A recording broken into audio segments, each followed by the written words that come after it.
Assalamualaikum warahmatullahi wabarakatuh.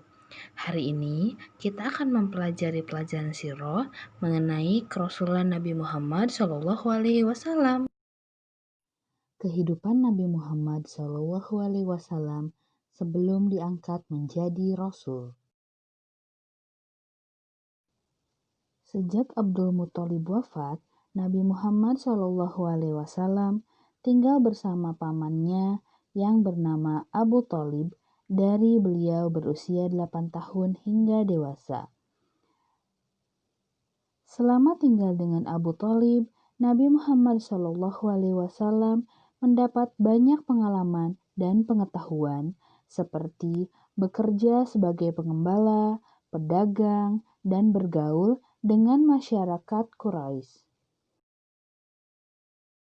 Sejak kecil, Nabi Muhammad SAW sudah memiliki akhlak yang sangat mulia.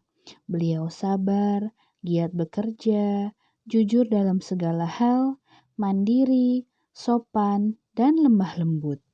Karena kejujurannya itu, beliau diberi gelar Al-Amin, artinya yang dapat dipercaya.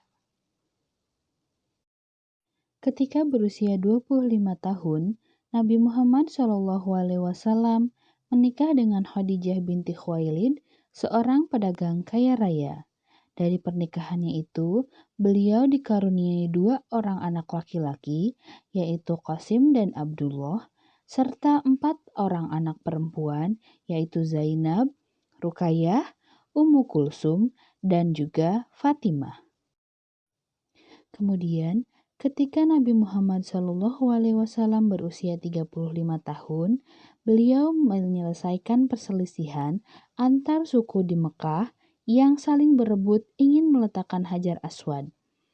Untuk menyelesaikan perselisihan tersebut, beliau membentangkan sehelai kain, kemudian Hajar Aswadnya itu diletakkan di tengah-tengah kainnya. Dan beliau meminta setiap kepala suku untuk memegang setiap tepi kain itu, kemudian mengangkatnya bersama-sama untuk kemudian diletakkan di tempat Hajar Aswad yang seharusnya.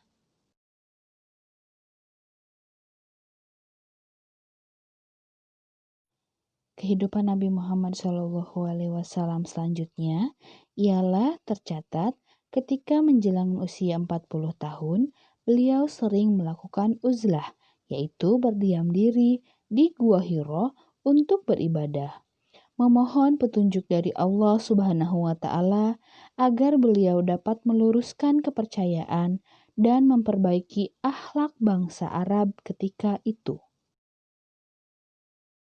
Nabi Muhammad SAW mendapat wahyu pertama, yaitu surat Al-Alaq ayat 1 sampai dengan 5 pada tanggal 17 Ramadan 661 Masehi dalam usia 40 tahun di Gua Hiro. Wahyu tersebut sebagai tanda bahwa beliau diangkat sebagai nabi dan juga rasul utusan Allah Subhanahu wa Ta'ala. Wahyu kedua yaitu surat Al-Mudaththir ayat 1 sampai dengan 7. Ayat inilah yang mula-mula memerintahkan Nabi Muhammad SAW menyeru manusia kepada agama Allah Subhanahu wa Ta'ala. Bukti-bukti kerasulan Nabi Muhammad SAW. Yang pertama, Nabi Muhammad SAW sangat memperhatikan keadaan penduduk kota Mekah. Dan yang kedua, Nabi Muhammad SAW sering melakukan uzlah atau berdiam diri di Gua Hiro untuk beribadah dan meminta petunjuk agar diberi jalan keluar dalam mengatasi persoalan kaumnya. Bukti kerasulan yang selanjutnya adalah turunnya wahyu Allah Subhanahu wa Ta'ala yang berupa Al-Quran kepada Nabi Muhammad SAW, serta Nabi Muhammad memiliki banyak mukjizat atau suatu keluar biasaan pada diri seorang nabi dan rasul. Mukjizat Nabi Muhammad SAW diantaranya adalah